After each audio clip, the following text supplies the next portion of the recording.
The Honourable Linda Savage. Thank you, Mr. President. I rise now, Mr. President, to make my inaugural speech. Mr. President, as you know, the Honourable Jock Ferguson died on the 13th of February this year. As you can imagine, I have been dismayed that it is these circumstances that have led me to taking my place in the Legislative Council. Jock, I know, was a close friend to many of you. His unexpected death was met with much sadness. He is remembered for his lifelong commitment to working people and their rights, his tangible love for his family and friends, the genuine friendship he offered to all, and his wicked sense of humour. And it is because of his encouragement and support that I sought pre-selection and now have the privilege of being a member of the Legislative Council for East Metropolitan Region. I would like to begin tonight by acknowledging the Noongar people, the traditional owners of the land, and pay my respect to their elders. Over time, I have come to appreciate the real significance of these words and the link that they form between Australia's Indigenous people and all of us who have followed to make Australia what it is today. In preparing for my inaugural speech tonight, I have read the speeches of many members, past and present. Most interesting to me was how members' social and political views were formed. It has long been accepted that we all bring our values and assumptions to any situation we find ourselves in, and there is overwhelming evidence about how formative childhood experience is. I know that the influences of my childhood were pivotal in forming the views I hold today, so that's where I would like to begin. Like a significant number of other Australians, my parents grew up worlds apart. My father in Belfast in Northern Ireland, a place he never returned to after he left in his mid-20s, and always associated with grey skies, World War II and the death of a beloved older brother, and the class system. His strong Irish accent that he never lost marked him in a society so defined by class. But he considered himself one of the lucky ones. He got a chance to have a decent education through opportunities offered by the state, and then became the first member of his family to reach the stepping stone of university and eventually a new life in Australia. At the same time, my mother was growing up in the country town of Waroona. Despite her parents' poor circumstances, her mother was determined she would get an education. The local school didn't offer what we now call Year 12, and her own father's expectation was that she would leave school at 15 and get a job. But my grandmother hadn't named her Roberta after Roberta Jull, the first woman to set up practice in Perth, for nothing. So my mother went to the convent at New Norcia, where she was taught by kindly nuns who had little more education than the girls, and she managed to get a bonded place to study at Claremont Teachers College. By sheer good fortune, at the end of her first year, a number of students were chosen and sent to the University of Western Australia to do a degree. This was an opportunity that would never have otherwise been possible for my mother because of the cost of university education at the time. After my parents met in Geraldton, and even as their lives grew more prosperous, they never forgot that it was the opportunity for an education that had transformed their lives. As a result, education was always especially valued in my home, as was the contribution of teachers. The right of girls to be educated and treated equally was also a strong message, as was the belief that it was patently unjust that the accident of birth and circumstances could deny you that opportunity. The constant message from my female teachers at my all-girls school was that we should aspire to anything boys could do, and this only served to reinforce my parents' views. So whilst individual effort and reward, hard work and taking responsibility for yourself were expected, it was always with the caveat that those of us who had opportunity or could make our way should never forget that many others did not have those opportunities or face disadvantages or obstacles through no fault of their own. The 1970s, when I was in high school, were turbulent political times. I can still recall how unions on behalf of women fought for equal pay and finally it was achieved in the landmark decisions of 1969 and 1972, despite enormous opposition. As I grew up, it was unions and the Australian Labor Party that were committed to and took the lead in fighting for the rights of women and minorities, led opposition to the war in Vietnam, were progressive in social policy, and embodied the fundamental values I had absorbed in my home, particularly from my mother, whose intelligence and wisdom has been the most influential in my life. Perhaps then it's not surprising that when I went to the University of Western Australia, I studied politics. This reinforced my belief in democracy as the most stable form of government and something never to be taken for granted, as well as cementing my lifelong interest in politics.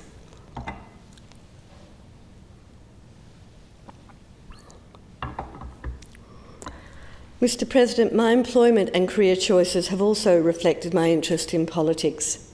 Within days of finishing my degree, I started work for Senator Ruth Coleman. Perhaps because I was 23 years old and had grown up being told women could aspire to anything, I didn't fully appreciate what a trailblazer she was. Ruth Coleman was only the 8th woman ever to be elected to the Australian Senate and only the 2nd female senator from the Australian Labor Party. And I think it is important to recognise how far we have come. Today, the West Australian Legislative Council has the highest proportion of women ever of any Australian Parliament at approximately 44% of members, and I'm very pleased to be part of this new milestone for women in politics. And I will always be grateful to Ruth Coleman for employing me as her research assistant and speechwriter. With kindness and humour, Ruth Coleman and Shirley Langquist, her long-time secretary, helped me make the transition into my first proper job. And because of my regular travel to Canberra, I gained an insight into politics and politicians that no amount of study could ever provide. Of course, then like now, there was much criticism of politicians, but it was there that I saw politicians trying in good faith to address the pressing issues of the times. I realised too how easy it was to be on the sidelines criticising, how much harder it was to be part of finding the solution to complex issues. In 1982, I went to England, where I studied law at Cambridge University. Subsequently, as a lawyer, I have worked in a number of positions, including at the Legal Aid Commission of Western Australia, and for many years at the Social Security Appeals Tribunal, initially as a legal member and for some years as its director before being appointed to the Administrative Appeals Tribunal. The appeals I dealt with were overwhelmingly in the area of social security and employment law, and so involved many of the most vulnerable and marginalised members of society. These positions all heightened my awareness of the lack of access to legal services many people faced, and as a result I worked for a number of years with a group of dedicated women to establish a women's legal service. My interest in the particular disadvantage women faced in accessing legal services and in a legal and political system that had been developed entirely from a male perspective also led me to becoming a member of the Chief Justice David Malcolm's task force on gender bias and involved in organisations like Women Lawyers of Western Australia. One of the most important issues I have been involved in followed my appointment to the Women's Advisory Council to the Premier. There I met Terry Ann White, and we subsequently co-wrote a book recording Western Australian women's experiences of abortion going as far back as the 1940s, as well as attempts that had been made in this Parliament to reform the law. This was the early 1990s, and the existing laws accorded neither with the widespread support for women's right to choose, nor the reality in practice. The subsequent reform of the laws in 1998 was something I was very proud to support and be part of. I remember at the time many members of the public said they felt a renewed respect for the political process in this Parliament too, observing the heartfelt debate by politicians about such an important social issue. With that in mind, I believe that the Honourable Robin Chappell's bill on voluntary euthanasia an issue that has had enormous coverage in the media in the last year, and much public comment should get an opportunity to be debated during the term of this Parliament. Mr. President, I would now like to talk about some of the issues that we face in Western Australia today, concern the community, including in the East Metropolitan region. I have referred earlier to the complexity of many issues. This complexity is clear when we consider our children. At one extreme, we know there are children who face lives of neglect and dysfunction. Successive governments have grappled with how to protect these children, and I have first-hand experience of the challenge, having worked in this area.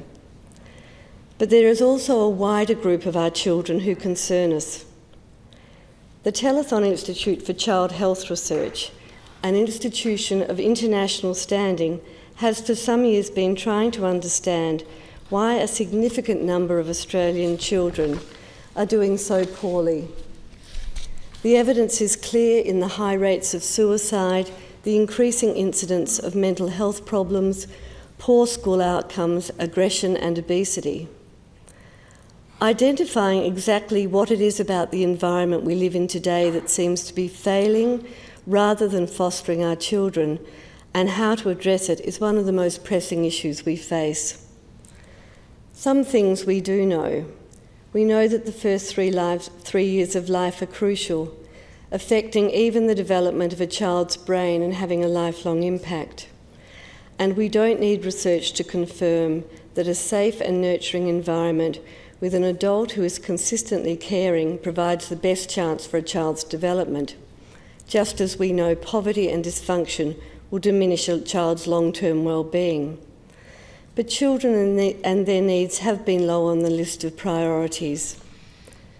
The previous Labor government recognised this and appointed Michelle Scott as Commissioner for Children and Young People, and she has been effective in consistently raising issues as they affect children. But many voices are saying that far more must be done.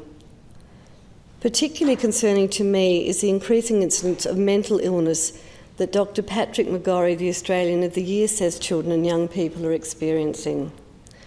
In that regard, the Barnett government is to be congratulated for the establishment of a mental health commission, although of course the real challenge will be whether they can achieve the promise they made to give people, including children and young people who are suffering mental illness and their families, the support and dignity they need. Mr. President, much is made of the social and economic costs of the ageing population, but it seems to me we face just as enormous economic and social costs if we fail to address the problems facing children and do not make them the priority they should be. As I have said, some issues are very complex. Others, it seems to me, are not.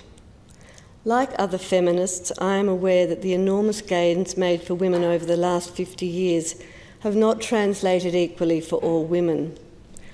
As a wife and mother, I've had a long interest in the need to recognise and value the unpaid work overwhelmingly done by women caring for children and running households.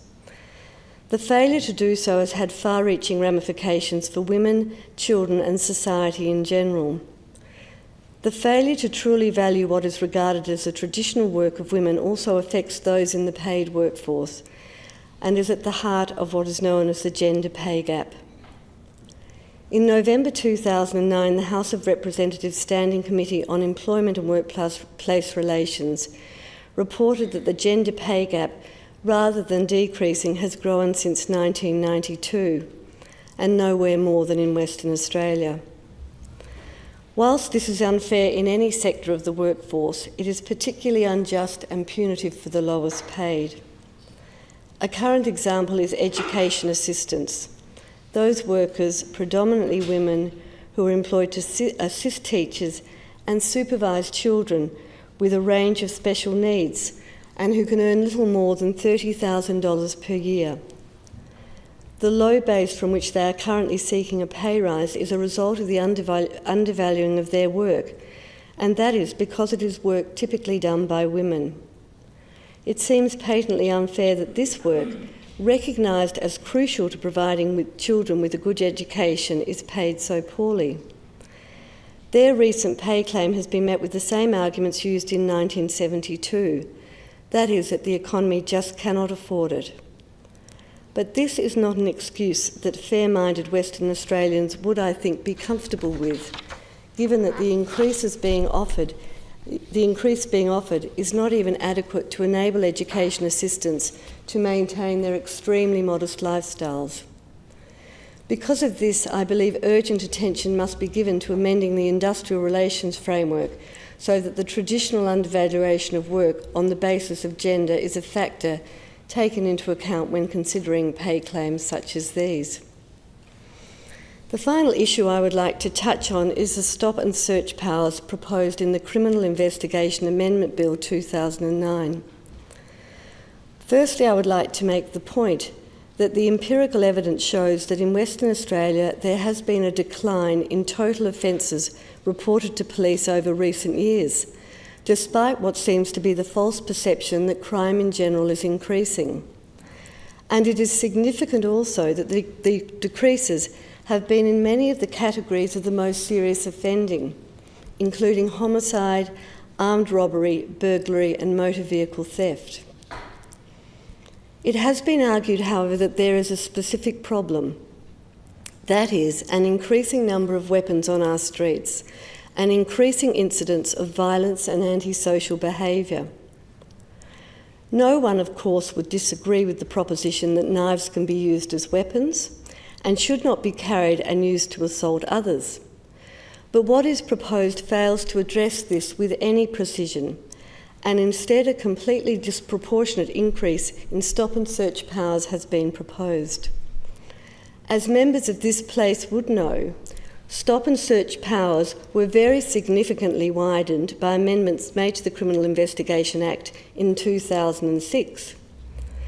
What is currently proposed goes even further and would allow for extended periods in declared areas, mass searchings without the need for reasonable suspicion and without the consent of the person. The person would then be subject to a basic search that includes taking off outer garments, such as coats, and being patted down. Failure to comply could lead to a charge of obstruction and the possibility of imprisonment or a fine. The weight of legal opinion expressed by the Law Society of Western Australia and some of our most prominent and respected legal minds, including recently retired members of the judiciary, is that existing laws are more than adequate and that what is proposed is a real threat to civil liberties. Mr. President, we have seen the unintended consequences when law and order legislation is introduced hurriedly. But that is not my greatest concern. My concern is that there is an unacceptable risk that these new stop and search powers could be exercised in an inconsistent and arbitrary way. And of course, it would be almost impossible to prove the power had been improperly exercised. Of course, some people will say that if you have nothing to hide, why would you object? Yet history abounds with examples of people with that attitude, standing on the sidelines and allowing their civil liberties to be diminished, only realising their mistake when they too are subject to such sweeping and, in practical terms, incontestable powers of the state. It is very alarming to me, as a new member of this Parliament, that a government in the 21st century, in a democratic country, is seriously considering taking away from its own citizens the fundamental protection that the requirement of reasonable suspicion provides. Having said that, Mr. President, I remain optimistic. In my own lifetime, I have seen enormous changes in attitudes, and I do believe that we are largely a more fair, tolerant and inclusive society. And despite cynicism about politics and politicians, it is an honour for me to become a member of the Legislative Council. When in 2007 I decided I would take the plunge and stop talking about politics and instead try being part of it, I wrote to the then Premier Alan Carpenter. I would like to sincerely thank him for taking the time to speak to me about my aspirations and for his encouragement. I would like to particularly acknowledge Dave Kelly, the Secretary of the Liquor, Hospitality and Miscellaneous Workers Union, whose candour and support was crucial to me. And also Fran Logan, the husband of one of my dearest friends, who played an essential role as mentor and friend. So I do not inadvertently leave anyone out, I will not name individually the many people who encouraged and supported me on my way to becoming a Member of Parliament, but would like to record my gratitude to you all. To the electors of the East Metropolitan Region, I know that you have not voted for me personally, but as a member of the Australian Labor Party. My hope is that in the remaining term of Parliament, I can do my best on your behalf to understand and represent your concerns. To my many friends, most of whom I know are not as interested in politics as I am, but who have on many occasions listened to me express my views, at times forcefully and sometimes without taking breath, thank you. And thank you also for the genuine interest and enthusiasm you have shown for this new chapter in my life. My special love, of course, to my husband, Stephen, and my children, Esther, Spencer and Declan, who are here tonight. Finally, because of the circumstances of my election to the Parliament, I would like to finish by reflecting again on the qualities that people across the political spectrum spoke of most often in remembering Jock Ferguson.